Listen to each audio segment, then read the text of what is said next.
Toi aussi, tu connais ces jours de pure flemme où le sport semble être une corvée et t'es à deux doigts de ne pas t'y tenir, alors que tu étais sur une bonne lancée. Si ça t'est déjà arrivé, sache que moi aussi. C'est pourquoi je veux te partager 3 conseils que j'applique sur moi-même et qui marchent quand même pas mal dans ces moments-là.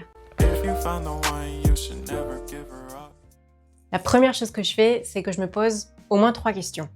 Déjà, pourquoi j'ai la flemme ? Quelle est la raison profonde de ça ? Est-ce que c'est légitime ? Est-ce que c'est de la fatigue intense ? Est-ce que c'est parce que j'ai pas assez dormi ? Est-ce que c'est juste parce que le canapé et le chauffage me tentent plus que marcher dehors, aller jusqu'à la salle et m'essouffler ?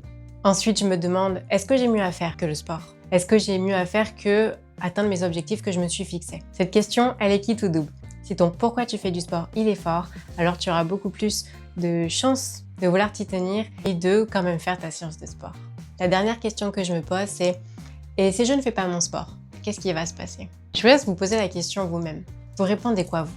La réponse est très personnelle. Moi, dans ces cas-là, ce que je réponds, c'est plutôt « Je crains de prendre cette mauvaise habitude de ne pas aller au sport. Je vais perdre les performances que j'ai atteintes. Ce soir, je vais culpabiliser de ne pas y être allé. » Donc, personnellement, ça me renvoie plutôt à des choses négatives. C'est une forme de motivation qui existe, qui n'est pas très stable, pas très durable, mais qui motive quand même à faire les efforts nécessaires pour atteindre ses objectifs.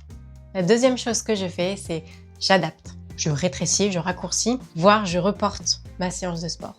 Attention, quand je reporte pour de vrai. Je reporte pas au lendemain qui n'arrive jamais. Donc si pour moi faire une séance complète d'1 heure, 1 heure et demie me semble insoutenable, alors dans ces cas-là, c'est pas grave. Je ferai pas une heure et demie. J'irai juste à l'essentiel. Je ferai peut-être moins de répétitions, mais je ferai quand même. Déjà, en me disant ça, j'enlève certaines barrières et ça me permet de retrouver un peu de motivation à aller à ma séance. Et ensuite, une fois à la séance, c'est à toi de voir si effectivement tu fais ce que tu as dit ou si au final tu as trouvé la motivation pour faire ta séance complète. Je dis ça parce que ça m'arrive régulièrement.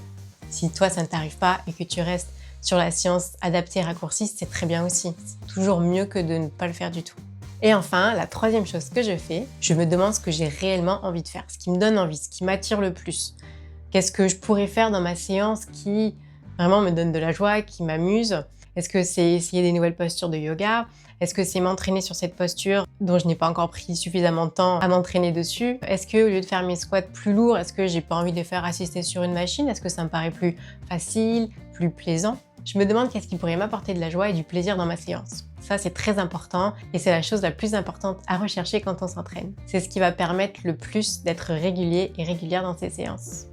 Et si tu galères toi aussi régulièrement avec ta motivation, alors je te conseille de te lancer dans mon challenge, le 7 Days Body and Mind Challenge. Le lien, il est dans la description juste en bas de la vidéo et il te permet de poser les bases d'une motivation durable et surtout de te reconnecter à ton corps, de te réapproprier ton corps et de te sentir mieux avec.